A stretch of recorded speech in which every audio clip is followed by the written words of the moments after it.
Welcome to an episode of the award-winning podcast Art Insiders New York. My name is Anders Holst. The theme of the podcast is New York, with a focus on behind-the-scenes conversations with fascinating people who are making an impact in the world of art, design, and architecture. Richard Florida is a professor at the University of Toronto's Roshan School of Management and School of Cities, and Distinguished Visiting Fellow at New York University's Schack Institute of Real Estate. He is a co-founder and editor-at-large of CityLab and a senior editor at The Atlantic. Richard Florida, dubbed by Fast Company as an intellectual rock star, is best known for his concept of the creative class and its implications for urban regeneration, expressed in Florida's best-selling book, The Rise of the Creative Class from 2002. We talk about the pandemic and how it may affect the future of working life, the genius of Jane Jacobs, the Bilboa effect, and the importance of intuition in his academic work. We also talk about how the creative class, back to the city movement, finds a home for itself amidst the hotbed of controversial sociocultural topics, gentrification, displacement, and inequity.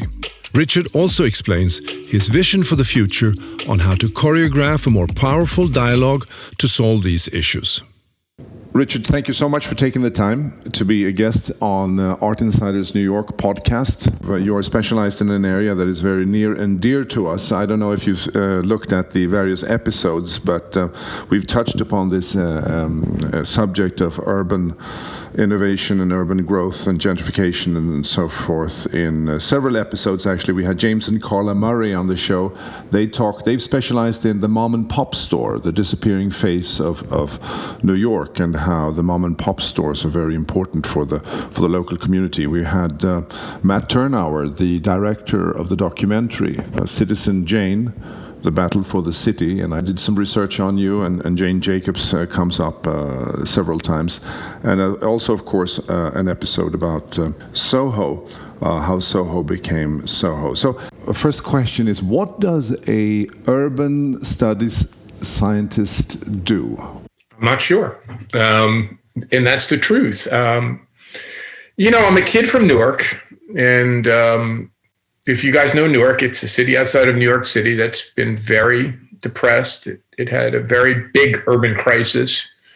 I saw Newark go up in flame in the riots during the 1960s as a young boy, and my father worked in a factory called Victory Optical, making eyeglasses. I saw that factory when it was a burgeoning factory, and then I saw it close and undergo deindustrialization. My mom was an ad taker at the Star Ledger, and I remember the Star Ledger when there was no fences and barbed wire surrounding it. And then I remember going with my dad to pick her up from work and seeing fences and barbed wire. And I think that's how I became an urban scientist, I think, or whatever I am. I just became, as a young boy, when I wasn't playing rock and roll guitar, blues rock guitar, I was interested in cities. And that became a lifelong passion. And to be honest, Andres, I was a guitar player. I was in bands. I had a rollicking youth in the mid 70s when I went to college. I went to college from 1975 to 1979 at Rutgers, a pretty amazing time. And I guess, I had to graduate and figure out something to do. And I wasn't going to cut my long hair and beard and take out my earring and go to work on Wall Street. Like that clearly wasn't in the cards for me. And I didn't think law school was an option. So other than rock and roll guitar player, the next thing open to me was urbanist. And what happened was, to be honest, when I was in college, one of our professors gave us an assignment to literally take the Amtrak train to New York City and go look at all the neighborhoods, Chelsea, the Meatpacking District, Tribeca, Soho. And I think that's what hooked me, to be honest. And what do? I mean, I kind of observe cities. I do basically, if you read Citizen Jane or you talk to those folks, I do what Jane Jacobs did. I observe cities with my two eyes. Now in academia, there is this idea that you're supposed to collect data and do surveys and look at census statistics. And I mean, I work with I have no idea how to do that myself, but I work with really good people who know how to do all of that. And so we combine my observations and hunches and insights with their ability to do technical academic stuff. And one other thing, Jane Jacobs and I talked a lot about this, and she told me, like, why the hell did you go to a university? Like, what would you do that for? And she said, when she started to write her first book that became Death and Life of Great American Cities, she wrote an essay, I think it was for Forbes or Fortune, one of those, called something, Downtown is for People. And it was a very famous essay back in the late 50s. And all of these great professors from Harvard and MIT descended upon her. And they took her to lunch at 21, which you said was great. I got this great free lunch out of them. And they said, you need to do surveys. You need to look at data. You need to come to Harvard. You need to work with us. And she said, oh my God, if these people talk to me in this kind of condescending patriarchal tone, can you only imagine what they do to their students? And her point was, you didn't need all that bullshit. Yeah. You needed to observe cities in real life with your own eyes and kind of figure out what they're about. So that's what I've tried to do. I've tried to be more like Jane. I see. Well, we all love Jane. She was a genius, and a lot of what she talks about is something that resonates with us now that when we walk the streets of New York. Now, The Economist has described you as close to a household name as it is possible for an urban theorist to be in America. Esquire included you in the annual list of the best and the brightest, and Fast Company dubbed you an intellectual rock star, the prophet of placemaking, and the king of downtown revival. And someone said the patron saint of the avocado toast. What is that about? Yeah, I've never had avocado toast. I like burgers and breakfast sandwiches. But look, it's probably stemmed from the fact that I wanted to be a rock star when I was a kid. And I'm not a traditional academic. I'm from Newark. I'm from New York. I grew up in New York and lived in New York in the 80s. And I have a different demeanor, than most. When people meet me, they go like, you don't look like Richard Florida. Like, that's really interesting. Like, you don't look like and I'm older now, but especially then, like, you're younger than we thought. You look different than we thought. Yeah. I don't know. The other thing is, I think because of playing rock and roll, I developed the ability to communicate. I'm a terrible singer. I'm a good guitar player, but I had to sing because no one else would sing. So, being a lead guitar player and front person in a band helps you learn how to communicate. And I also think being a professor, lecturer helped me learn how to communicate. I think I'm actually I'm not a very good writer, actually, although I've written a lot. I'm a much better verbal communicator. Yeah. So I think that when I wrote Rise of the Creative Class, which was like my fifth book, by the way, not my first book, all the others were miserable failures. And I think that gave me a platform to communicate. And that my ability to communicate meant that real people wanted to hear what I said, or mayors, and that created a platform for me and led to all of that. There's a fellow named Paul Glastris who you didn't mention. He was editor of the Washington Monthly. He still is editor of the Washington Monthly. He's a brilliant man. And he read The Rise of the Creative Class before it was published back in 2002. And he put an essay in his magazine, the Washington Monthly, which was an extract of that book. And it's really it's not me, it's Paul that made that book a bestseller. And the headline was not The Rise of the Creative Class. It was Why Cities with Gays and Rock Bands Will Win the Economic War. And look, I think that simple headline, to be honest with you, created the platform for me. And then, I'm a kid from Newark. I'm Italian American. We talk a lot. I'm a good bullshitter. And there you go. Well, you're a professor and head of the Martin Prosperity Institute at the Rothman School of Management at the University of Toronto. You're also a distinguished visiting fellow at the New York University at the Shack Institute of Real Estate. You're also co-founder and editor-at-large of CityLab and senior editor of The Atlantic. Now, so how do you divide your time between all these different things? Well, I sit in this little room behind a computer and I work all day. I think predominantly, and I write. So there's CityLab. And for CityLab, David Bradley, when he owned The Atlantic, he's now sold it. I had pitched this idea of a site for talking about cities. You have people talking about business or foreign affairs or entertainment and all these parts of a newspaper. I said, well, cities and places are more important. And no one ever took that serious. David Bradley did. And he helped us create CityLabs. And CityLabs now since moved to Bloomberg, but it's quite thriving. And I write a lot less. I used to write for them twice a week. Now I write for them once or twice a month. So I work with my research team. I have a great team of people who are much smarter and technically capable than me. Then we write academic papers or book chapters, and they kind of run all of that and talk to the editors, and I'm helpful and thoughtful and help create. So I run a nice research team of that at the University of Toronto. I teach classes, and increasingly I teach them over Zoom. So there you go. I'm do this, and we invite people from all over the world and to come talk to our kids, our MBA students, or at Shack, our Masters of Real Estate students. With the creative class group, I've been around a long time. I've been doing this for 3 or 4 decades. And over 3 or 4 decades, if you're not a complete asshole, you kind of develop a Rolodex, if you will, or an online Rolodex or a network. And mayors have come to trust me. These people they call urban developers, they've come to trust me. So with the creative class group, I do 2 things. One, I give speeches. I used to go to places, and maybe in the fall I'll go to places again and give speeches. Yeah. Nobody tells me what to say. I say whatever the hell I want and talk about these things. And then so I do this. And then the second thing I do is I do some strategic consulting. I don't do a lot of it. We don't do big consulting projects. I tend to work with family foundations or university presidents, less with cities, but occasionally with cities, sometimes with really interesting corporations. And I do this. I give them advice on what they should and shouldn't do and what makes sense and really what the pitfalls. So that's really how I organize my day. Yeah. And I have to admit, it's a lot of fun. And right now I just sit in this 3rd floor room and do it from here. Yeah. The first time I came across your work was I'm on the board of the American Friends of the National Museum of Sweden, and we were having a board meeting and we were talking about the impact of culture and economic growth. And someone mentioned the Bilboa Museum, of course, and they said that you should really read Richard Florida's book. That was the Rise of the Creative Class. So the Bilboa effect, I mean, that's an incredible thing that you realize that it has nothing to do with factories or infrastructure. It has to do with basically an investment in intangible assets in a way. I mean, there's a museum there's a building there designed by Frank Gehry, but it's this mechanism of attracting people, creating a magnet. What is your view on the Bilbao effect as it has been described? So I'm a big fan of Sweden.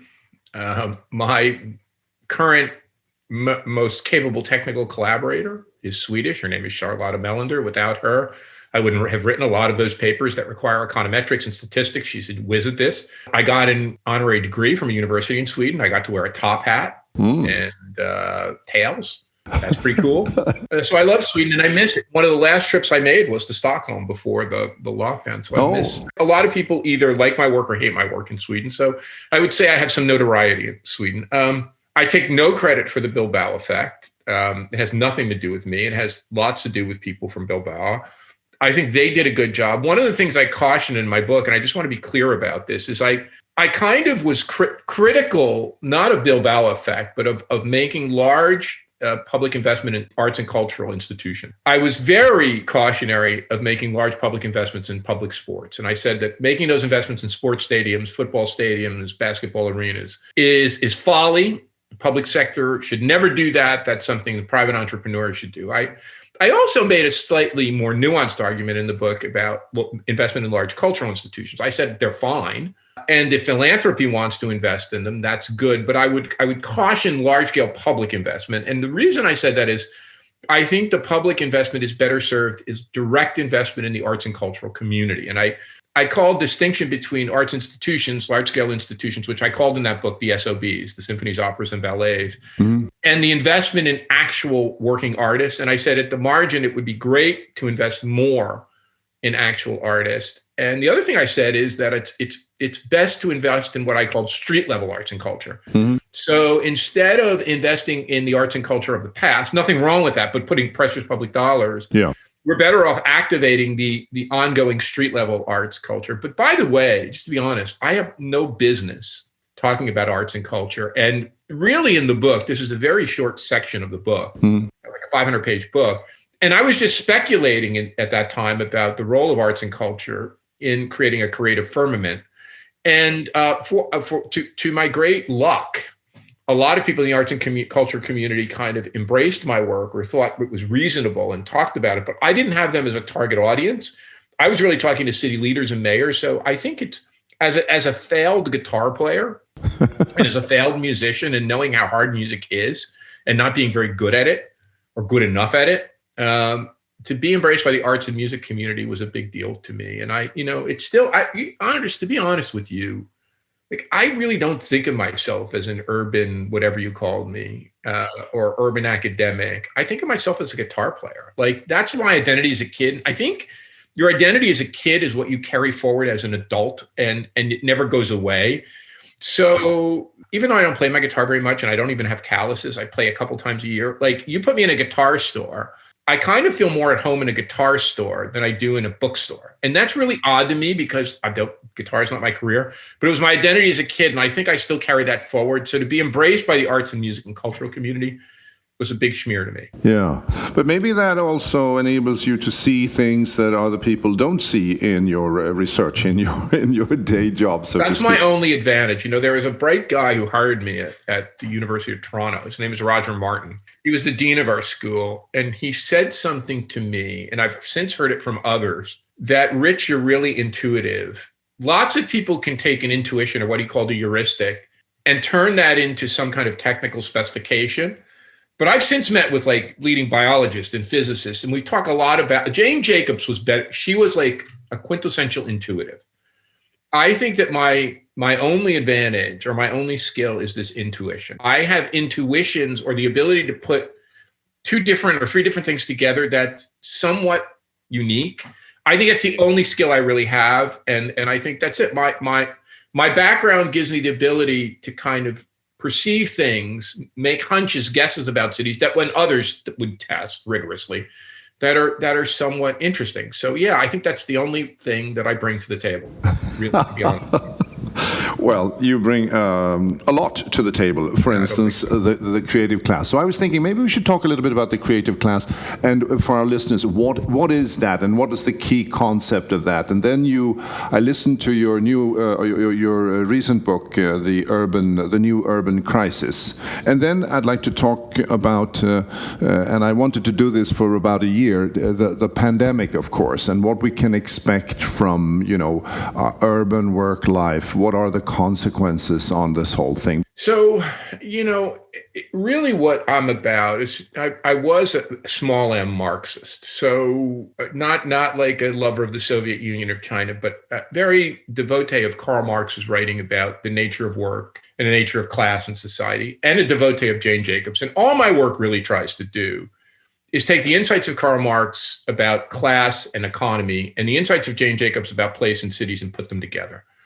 So the creative class was my attempt to do that. So I said, in modern society, instead of just having a working class and a capitalist class, people who work with their backs and legs and arms, and then capitalists who own and control the means of production, we have a more variegated class structure. That, in fact, in addition to the capitalist class, the 0.001% and own and control the means of production, we have 3 major classes. The first is the proletariat that Marx wrote about, the working class, which has now shrunk from more than half of the workforce. My dad was a member, to less than 20% of the workforce, and about 5% of the whole workforce actually do direct physical manufacturing work. Some people maintain machines, some people install things, some people drive trucks, some people build buildings, but about 5% of the workforce is left doing the stuff Marx said was the working class. Yeah. And then there are 2 other big classes that have grown immeasurably over the past 50 years. The first is the service class. We'll come back to them. They're the people who kind of wait on us, take care of us in grocery stores, take care of our kids, our families, bring us things, deliver our packages, work in Instacart or Ubers. And then there's the creative class. And the service class is 45 to 50% of the workforce. The creative class is about a third of the workforce overall, 40 to 50% of the workforce in cities. They're people who work with their minds. So they're engineers, innovators, scientists, architects, teachers, medical doctors, managers, but also artists, musicians, designers. So you take them all up and, it's 33% of the workforce, 50% of the workforce in places like Sweden or in big cities. Yeah. And I said, that class, because of its kind of class power, if you will, is kind of reshaping society. And I think it's been true.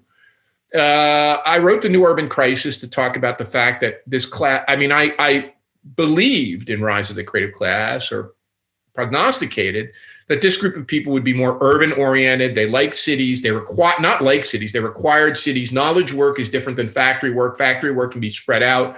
Knowledge work or creative work has to cluster. People have to cluster together to do it. They've always had to do that. Now, since people have expanded that and tested that and shown that to be very true. And then, I said, we already were talking about this with a guy named Bill Bishop. He and I were already talking about this, the sorting of the creative class and the working class and the service class in different areas. But what happened is, of course, this back to the city movement that I was wistfully thinking about in the year 2000, and over the next 20 years became something quite more powerful and potent than I ever imagined, that the creative class actually moved back to cities in ways that I never expected, creating gentrification, displacement, unaffordability, inequity. And the old urban crisis that I had talked about in Newark was a crisis of urban failure and dysfunction and deindustrialization and city collapse. The new urban crisis, which I wrote about in that book in 27, was a crisis of urban success. As wealthy people and affluent people and creative people and tech industries moved to cities, they priced other people out. So cities became increasingly divided, increasingly unequal, increasingly gentrified, unaffordable, boring, dull, divided. And yeah, and I think with the COVID crisis, just to put a point on it, like all of this has come full circle. Like in Rise of the Creative Class, I wrote this phrase. I said, what creative class people are looking for is to work on great projects with great people in great spaces and great places. Well, the COVID crisis has kind of brought that to a head, with remote work and the ability not to have to go to this office and report like a factory soldier to a giant tower and commute, drive to the train and take the train to the subway and walk to work. People can have more of work-life balance. So I think that's what people are looking for. And, it's really interesting to see your life work come full circle. And all the questions I've been asking all my life, where should I live? How should I balance work-life? How do I want to reset my personal life experience? They're all being asked by people all across the United States and Canada and all over the world. So that's pretty interesting. All the stuff I've worked on has become the topic of popular conversation. Yeah. Well, what do you see in your intuitive mind here? Are we going back to where we were, but we moved 5 degrees, or are we going to come back to something that looks fairly different? Capitalism is a very nefarious beast. And it will do just about anything to extract value from people. So 20 years ago in Rise of the Creative Class, I said the fundamental contradiction, to use Marx's word, in capitalism, was this contradiction between creative people who needed to have flexibility, freedom, the ability to do their own thing. They didn't like to be managed. They like to work to their own drummer. They like to structure their own time. They're like me or you. They don't like to be told what to do, not like in a factory with an assembly line and a stopwatch. Yeah. We like to work more like musicians or artists and factory workers. So capitalism is giving us this illusion of freedom and flexibility. It is creating for us, it is evolving in ways behind our backs and over our heads, in ways that give us the illusion that we're freer, but we're not. We're still kind of slaves to this creative machine. And we work like the Dickens, except it comes from inside. We're not being whipped and pushed in the assembly line. We're just intrinsically doing this to ourselves because capitalism has figured out a way to pump value out of us by telling us we're better people by doing this, and we're finding ourselves and all these other things. So look, and then, for half the workforce, they don't have any of this. They're just, they're working in routine service jobs, highly precarious, highly contingent, 2 and 3 jobs. So look, I think we're an increasingly divided society. I think a third of us have there's this 0.001%, the capitalist guys, who have more money than ever before. We're more divided than at any point in modern history. I live in Miami Beach in the winter. These people literally go on a Zoom call like this and buy a $40 million mansion. Like, it's like one Zoom call, like, okay, I'll take it. Like, it's nuts. This Palm Beach, New York City, LA, and then there's the creative class, people like us, who work with our minds, who have it pretty good, 33%. And then there's 66% who are just fundamentally screwed. And that permeates everything. I could go on and on about that, but that's where Trump comes from. That's where populism comes from. The people who are left outside the cities and the service class and the working class are kind of terrified about their future, terrified about this change in society, terrified about these new creative values, which value freedom and liberty and, the ability to be yourself and your sexual orientation. And you get this incredible backlash. Look, though, at the end of the day, I'm reasonable. So that all said, I'm reasonably optimistic. My dad lived through a depression, a world war, polio. There were no vaccines. My dad, that's not that long ago. That's my father. I was telling my kids are 4 and 5, had a pretty shitty life, until he got beyond World War II in the 50s and had 2 kids and could buy a house in the suburbs. But he still struggled like the Dickens. we have vaccines, we have better medicine. We just got through a horrible pandemic. It was devastating, but I think we'll get through this. And I think we're finding balance. And maybe, if we look ahead to the roaring 2020s, which we're in already, maybe we'll start to find our footing. That's my hope. I can't go to bed at night being, all these people, the America's going to explode into a civil war and the war is going to come apart and you hate one another.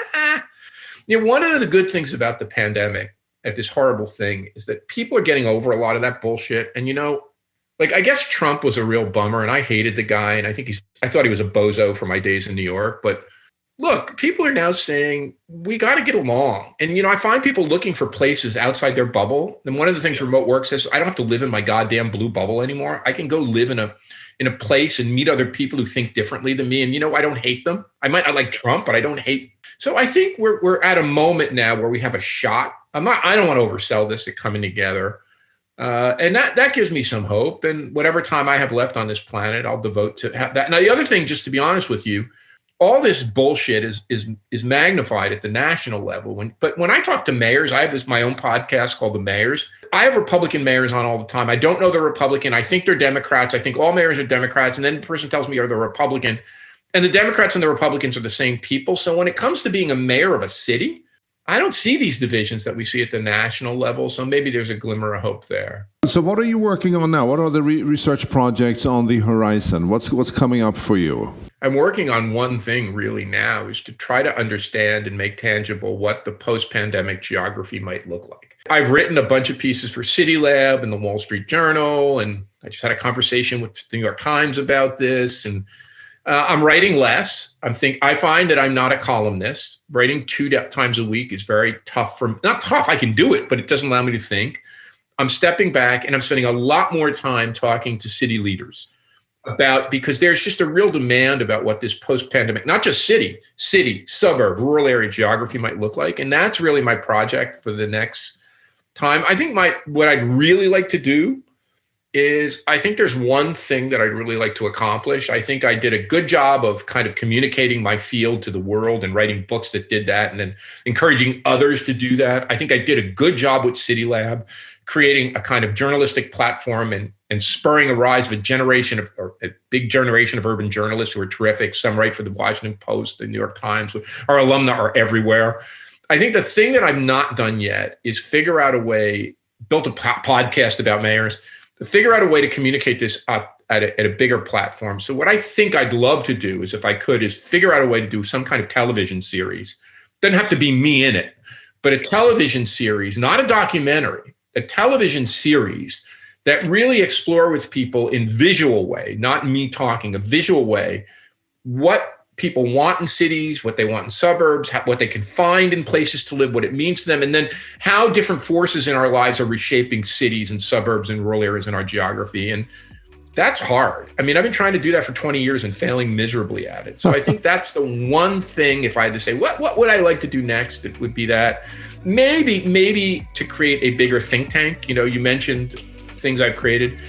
I think we need something, a kind of a national or global think tank that brings together the world's best urbanists and urban thinkers. I created the School of Cities at the University of Toronto, or helped to create that. Yeah. Figuring that would spur more efforts at other places. But I think this is so important, we need an even bigger effort. So that's what I'm up to. It's been great being with you, brother. Thanks for having me on the pod. Thank you so much, Richard. And good luck with your project. Oh, thank you, man. Thank you so much. Let me know when it runs.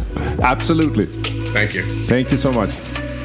If you enjoyed this episode and have family and friends who love New York and are passionate about the world of art, design, and architecture in the city, please spread the word by following us on artinsidersnewyork.com or liking us on our Facebook page, Art Insiders New York, where we publish newsworthy material all the time. It's very much appreciated. Thank you. This episode was produced by UOM LLC, copyright 2021.